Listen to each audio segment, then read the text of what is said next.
Average, औसत। आज हम लोग पढ़ेंगे औसत, एवरेज। मध्य प्रदेश तथा केंद्र सरकार के द्वारा आयोजित की जाने वाली बहुत सारी भर्ती परीक्षाओं में अक्सर मेन मीडियन मोड के क्वेश्चन बहुत सारे पूछे जाते हैं। तो आज हम लोग औसत पढ़ेंगे, एवरेज, जिसको कि मीन भी कहते हैं, माध्य कहते हैं। इस समय पटवारी परीक्षा चल रही है, पटवारी भर्ती परीक्षा। उसमें बहुत सारे क्वेश्चन इस टॉपिक से रिलेटेड पूछे जाते हैं और आने वाली नवोदय भर्ती परीक्षा में भी इस तरह के प्रश्न आते हैं। तो आज हम लोग औसत पढ़ रहे हैं। औसत इंग्लिश में क्या कहते हैं? एवरेज या मीन कहें तो औसत का फार्मूला सबको पता है, बहुत ही आसान है। सभी प्रेक्षणों का योग और प्रेक्षणों की संख्या दोनों का अनुपात, ऐसा कहें, सभी प्रेक्षणों के योग में सभी प्रेक्षणों की संख्या से भाग दे देंगे तो औसत आ जाएगा।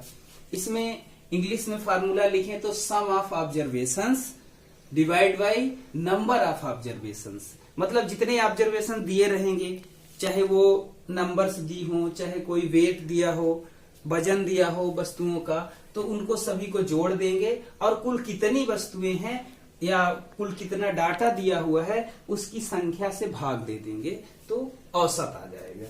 ठीक, तो चलिए एक एग्जाम्पल लेते हैं। Find the average of natural number from 1 to 51। मतलब हमें प्राकृत संख्याओं का औसत निकालना है, कहां से कहां तक? 1 से 51 तक। प्रथम 51 प्राकृत संख्याओं का औसत ज्ञात कीजिए। तो हम लोगों को पता है कि प्राकृत संख्याएं, नेचुरल नंबर कहां से स्टार्ट होती है? 1 से। 1 2 3 4 5 और हमको कहां तक का औसत निकालना है? 51 तक का निकालना है। तो 1 से लेकर 51 तक पहले हमें जोड़ना पड़ेगा सभी प्रेक्षणों का योग, और फिर प्रेक्षणों की संख्या, कुल संख्या कितनी है? 51 है। तो उस योगफल में से हमें 51 से भाग करना पड़ेगा। तो ये जोड़ना एक कठिन काम हो जाएगा। 51 तक जोड़ने में तो बहुत टाइम लगेगा। तो इसके लिए एक शॉर्ट ट्रिक है, फॉर्मूला है, शॉर्ट ट्रिक है कि प्राकृत संख्याओं की संख्या अगर n हो, फर्स्ट n नेचुरल नंबर्स का योग ज्ञात करना हो हमें, तो योग होता है, मतलब जोड़ कितना होता है? n into n plus 1 upon 2। ये फर्स्ट n नेचुरल नंबर्स का योग होता है। प्रथम n प्राकृत संख्याओं का योग, प्रथम n प्राकृत संख्याओं का योगफल। प्रथम n प्राकृत संख्याओं का योगफल होता है n into n plus 1 upon 2। जैसे मान लीजिए 51 प्राकृत संख्याएं हैं, तो हम यहाँ n के स्थान पे 51 लिख देंगे। तो 51 इंटू 51 से एक ज्यादा मतलब 52। तो 51 में 52 से इंटू करके और 2 से डिवाइड कर देंगे तो ये योगफल आ जाएगा। फिर योगफल में क्या करना है? हमें प्रेक्षणों की संख्या से भाग कर देना है। तो प्रेक्षणों की संख्या यहाँ कितनी है? 51 है। तो 51 से हम भाग कर देंगे, एक तरीका। और दूसरा तरीका, अगर हम यही भाग कर दें एवरेज, अगर यही एवरेज निकालें औसत, तो ये योग तो हमको मिल चुका है n into n plus 1 upon 2, और इसमें प्रेक्षणों की संख्या से भाग दे दें तो संख्या भी तो यहाँ n हम लोग माने हैं, नेचुरल नंबर्स की संख्या कितनी माने हैं? n। तो n से भाग दे दें यहाँ। तो जब n से भाग दे देंगे तो यानी n कट जाएगा, तो एवरेज कितना आ जाएगा? n plus 1 upon 2। मतलब फर्स्ट n नेचुरल नंबर्स का एवरेज जो आता है वो क्या आता है? औसत कितना आता है? n plus 1 upon 2। प्रथम n प्राकृत संख्याओं का औसत, प्रथम n प्राकृत संख्याओं का, प्रथम n प्राकृत संख्याओं का औसत, प्रथम n प्राकृत संख्याओं का औसत होता है n प्लस 1 अपॉन 2। तो यहाँ हम लोग फार्मूला जब पा गए औसत, तो यहाँ लगा दें औसत कितना हो जाएगा n+1/2। n+1/2, जी हाँ, n हम लोगों को पता है, n कितना है 51, तो यहाँ हम लोग लिख देंगे 51 + 1/2। 51 से एक बढ़ा दीजिए, कितना हो गया 52/2, और 52 में 2 से डिवाइड कर दीजिए। आपको पता है 26 दूना 52 होता है। कितना होता है 26 दूना 52, ये कट जाएगा ना, ऐसे भाग दे देंगे। तो औसत कितना आ गया, एवरेज आ गया 26। इस तरह से 1 से लेकर 51 तक की संख्याओं का औसत आया 26, और 1 से लेकर 51 तक की संख्याओं का अगर योगफल पूछता, मान लीजिए यहाँ एवरेज ना पूछता, क्या पूछता, अगर योगफल ज्ञात कीजिए, मतलब एडिशन फाइंड कीजिए, सम फाइंड कीजिए, तो 1 से 51 तक की संख्याओं का जब हमें जोड़ निकालना होता तो ये योग का फार्मूला है, n × n+1/2। n मतलब 51 × 51 + 1 मतलब 52, तो 51 × 52 तो कितना हो जाता, 51 × 52/2। इसको कैलकुलेट करते तो ये 52 26 2 से कट जाता, 26 आता, 26, और 51 × 26 51 का 26 में गुणा कर देंगे तो हमें 1 से लेकर 51 तक की संख्याओं का योगफल आ जाएगा। और फिर जब हमको औसत निकालना है तो औसत के लिए ये शॉर्ट फार्मूला लगा दें, और अगर विस्तृत हल करना है तो फिर हमको इस तरह से पूरा लिखना है, इसका योगफल फिर बटे इसकी संख्या डाटा की, और कैलकुलेट कर देना है, तो इस तरह से औसत आ जाएगा। ठीक है, इस प्रकार हम लोग ये योगफल याद रखें अगर नेचुरल नंबर्स के n टर्म्स का, तो योगफल से हमें दोनों चीजें बन जाएंगी, सम भी बन जाएगा और योगफल एवरेज भी बन जाएगा और सम भी आएगा, मतलब दोनों चीजें, योगफल भी बन जाएगा और औसत भी बन जाएगा। ठीक है, इसी तरह से अगर मान लीजिए और कोई क्वेश्चन आता है, इसमें कोई भी नंबर्स ले लेता है, मान लीजिए कहता है कि प्रथम 10 प्राकृतिक संख्याओं का औसत ज्ञात कीजिए, find the average of first 10 natural number. तो जब 10 प्राकृतिक संख्याओं का औसत कहे तो प्राकृतिक संख्याएं हमको बोल रहा है 1 से 10 तक, 1 2 3 4 ऐसे कहां तक, 10 तक, तो इसका एवरेज कितना आ जाएगा, जल्दी से बताएं कितना आ जाएगा, 10 + 1/2 मतलब 11/2। तो 11/2 जब करेंगे तो कितना आ जाएगा, 11/2 5.5। ठीक है, 11/2 हो जाएगा 5.5। इस तरह से प्रथम 10 प्राकृतिक संख्याओं का औसत कितना आ गया, 5.5 आ गया। अगर कोई कहे प्रथम 10 प्राकृतिक संख्याओं का योग बताइए, प्रथम 10 प्राकृतिक संख्याओं का योग, तो योग के लिए क्या फार्मूला है, n × n+1/2 मतलब 10 × 10 + 1 11/2।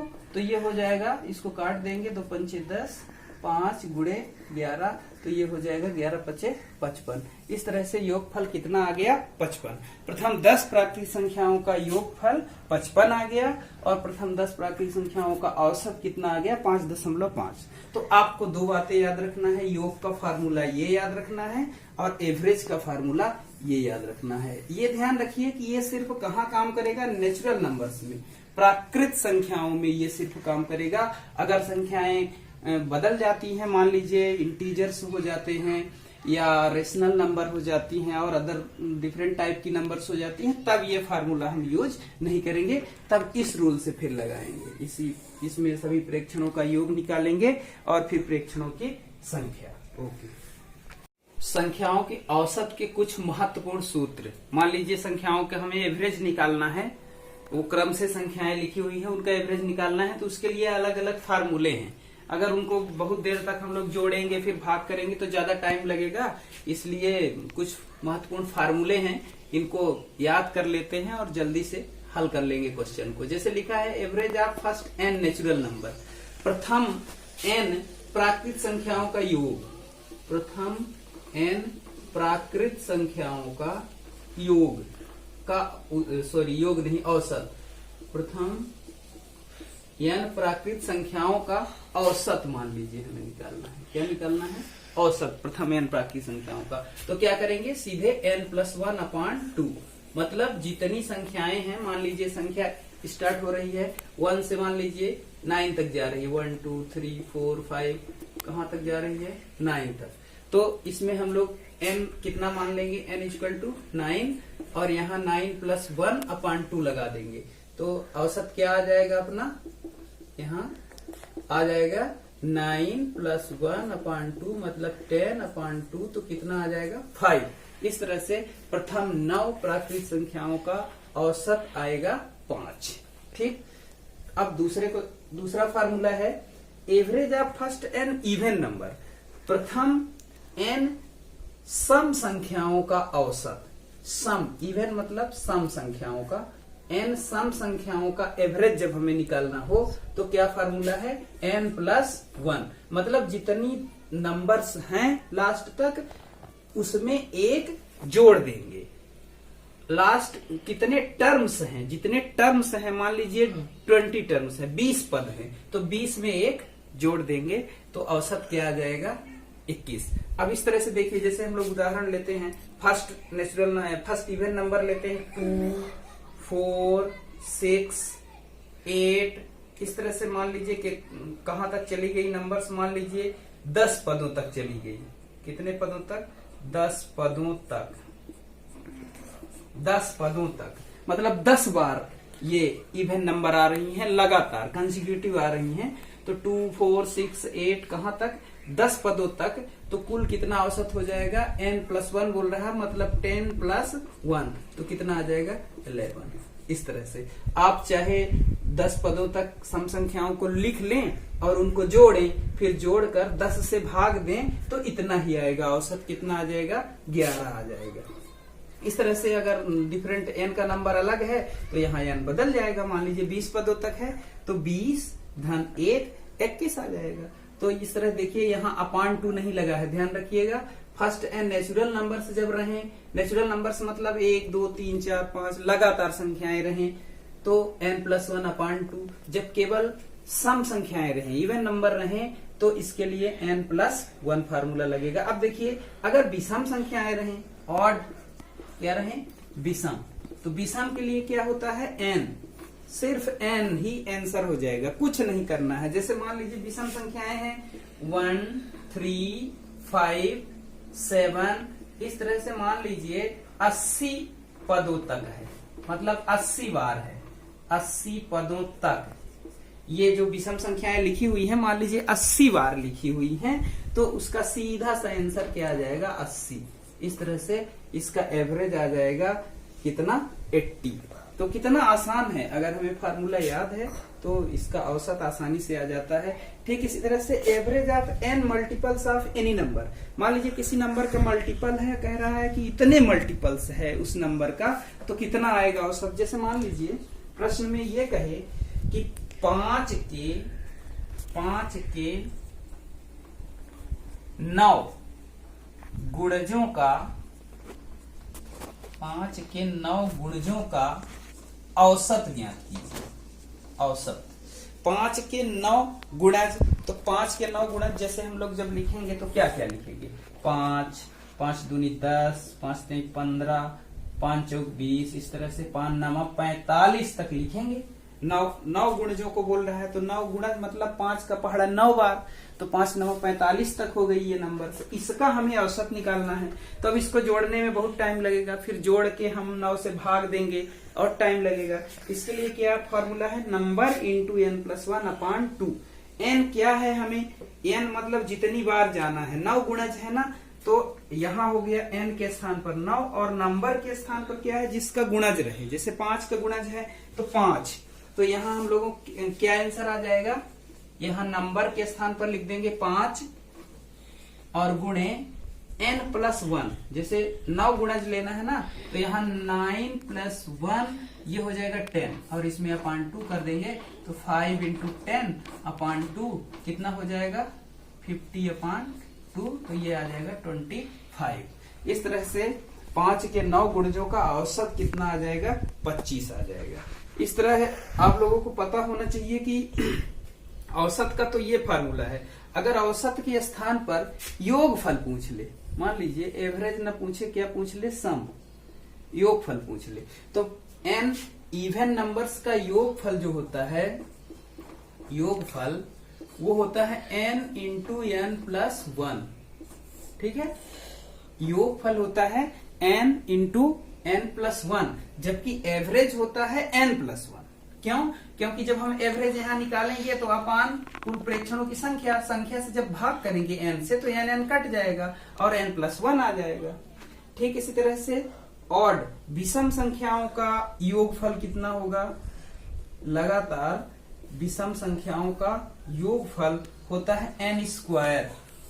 अगर यहाँ एवरेज ना पूछे, अगर यहाँ क्या पूछ ले, sum of first and odd number, तो क्या होगा? n विषम संख्याओं का योगफल n² होता है। इसीलिए जब औसत निकालेंगे तो इसमें n से भाग दे देंगे, तो कितना आ जाएगा? n² में n से भाग करेंगे तो n कट जाएगा और औसत n आ जाएगा, एक n कट जाएगा, तो औसत का फार्मूला क्या बन गया? n। और योगफल का फार्मूला क्या है? n²। फिर इसी तरह से multiple of average of n multiples of any number, इसका फार्मूला लिखा ही है, नंबर इंटू n+1 अपॉन 2। जितनी बार गुणज हो उसको संख्या को, जितनी बार है, मान लीजिए 10 बार है तो संख्या 10 n 10 आ गया, और जिस संख्या का गुणज लेना है उस संख्या को शुरू में ले लिया और गुणा करके अपॉन को कर लेंगे तो एवरेज आ जाएगा।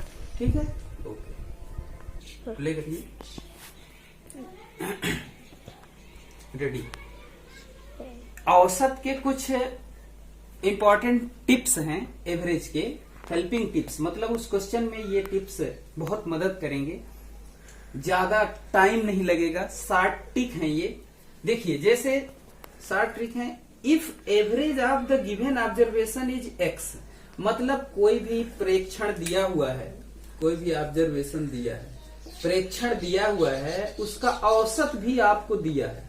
मान लीजिए प्रेक्षणों का औसत दिया है और वो औसत कितना है? x है, कोई भी नंबर है, मान लीजिए x के स्थान पर औसत दिया है हमें, औसत कुछ भी हो सकता है, मान लो 100 दिया है, औसत 3.5 दिया है, कुछ भी दिया है, अगर हमें प्रेक्षणों का औसत दिया हुआ है, तो यदि सभी प्रेक्षणों में a को इंक्रीज कर दिया जाए, मतलब कोई एक निश्चित संख्या सभी प्रेक्षणों में जोड़ दी जाए, तो जो अपना न्यू एवरेज आएगा, नया औसत आएगा, जो नया औसत, मतलब उन सभी प्रेक्षणों में a बढ़ाने पर जो नया औसत आएगा, वो पुराने औसत में x में a बढ़कर आएगा। मतलब कि हमें अगर कई प्रेक्षणों का औसत दिया हुआ है और अगर कह रहा है कि उन प्रेक्षणों में, उन डाटा में कोई एक निश्चित नंबर सब में ऐड कर दी जाती है,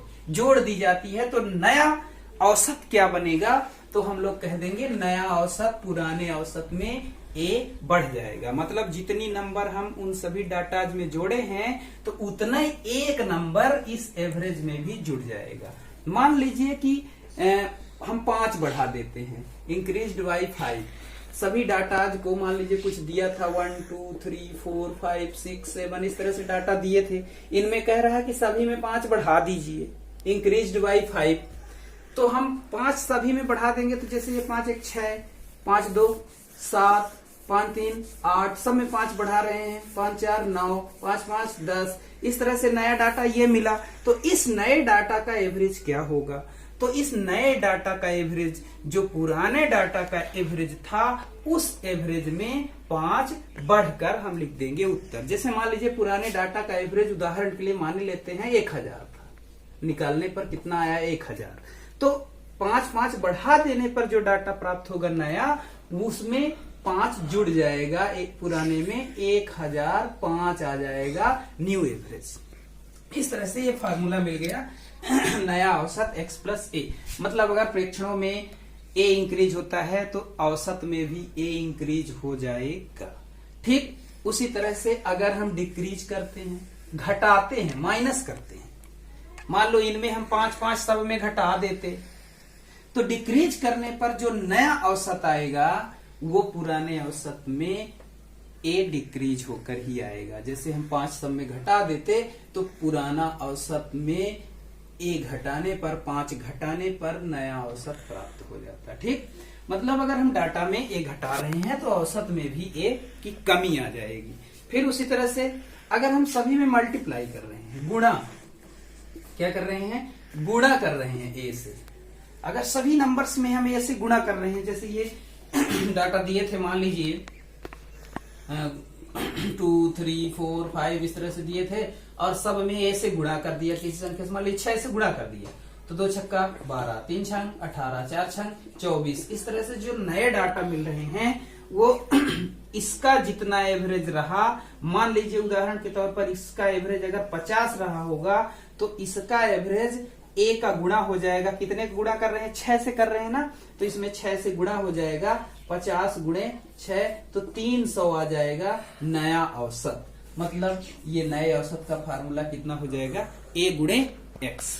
मतलब अगर ए से गुणा कर रहे हैं सभी ऑब्जर्वेशन में तो नया औसत में भी ए से गुणा हो जाएगा। पुराने औसत के कंपैरिजन में पुराने औसत का ए गुना होगा नया औसत। If each observation is divided by A then new average क्या होगा, वही बात जैसे जोड़ने पर औसत में भी बढ़ जाता है, घटाने पर औसत में घट जाता है, गुणा करने पर गुणा हो जाता है, तो भाग करने पर भाग हो जाएगा। मतलब पुराने औसत में ए से भाग कर देने पर न्यू एवरेज आ जाएगा, नया औसत आ जाएगा। ठीक है, जैसे मान लीजिए हम लोग एक उदाहरण लेते हैं, उदाहरण के तौर पर कोई भी नंबर्स ले रहे हैं।